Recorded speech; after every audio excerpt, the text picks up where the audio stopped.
Am I the a-hole for cutting off my little sister after she became my step-cousin? Posting from a friend's account because my family knows mine. Also, sorry for any language mistakes. English isn't my first language. All names have been changed. Background: I, 40M, have two sisters, one older, 45F, and one younger, 30F. This story is about my younger sister, Emma. Technically, she's my half-sister. We share the same mother but have different fathers, which is important to the story. Emma and I grew up together for the first 5 years of her life, until I moved to live with my dad and older sister. Emma stayed with our mom. Her dad wasn't really involved, so growing up it was mostly just her and our mom.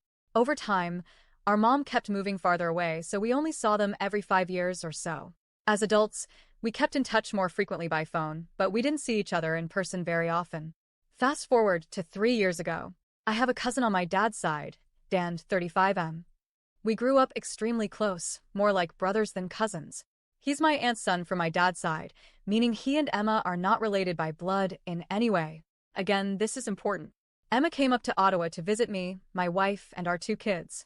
I was thrilled to see her and introduce her to the family. The first few days were great.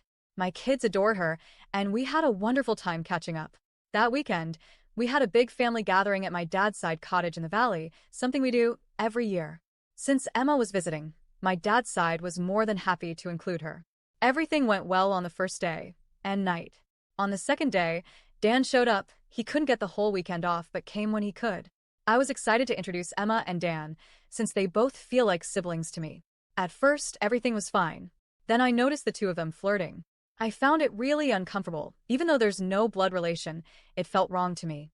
My wife told me I was overthinking it and that they were probably just being friendly. After the weekend, I thought that was the end of it. Spoiler, it wasn't. They kept in touch constantly. A year later, they were dating. Another year later, they were engaged. Then last month, we got a wedding invitation. I declined. That led to a massive blow-up with Emma. She was furious. She told me I was a terrible brother for not coming, especially because she wanted me to walk her down the aisle. Her dad is not in her life anymore. I told her I couldn't do it. I was disgusted by the whole situation. She reminded me they're not actually related and said I was being childish. The wedding happened, I didn't go, and now we're no longer speaking. My wife understands why I'm upset but thinks I should have gone anyway, that even if she doesn't get the relationship either, love is love. The rest of my dad's side has no issue with it at all and think I was in the wrong for skipping the wedding and cutting both Emma and Dan out of my life. So, am I the a-hole for cutting off my sister after she married my cousin, even though they aren't related by blood?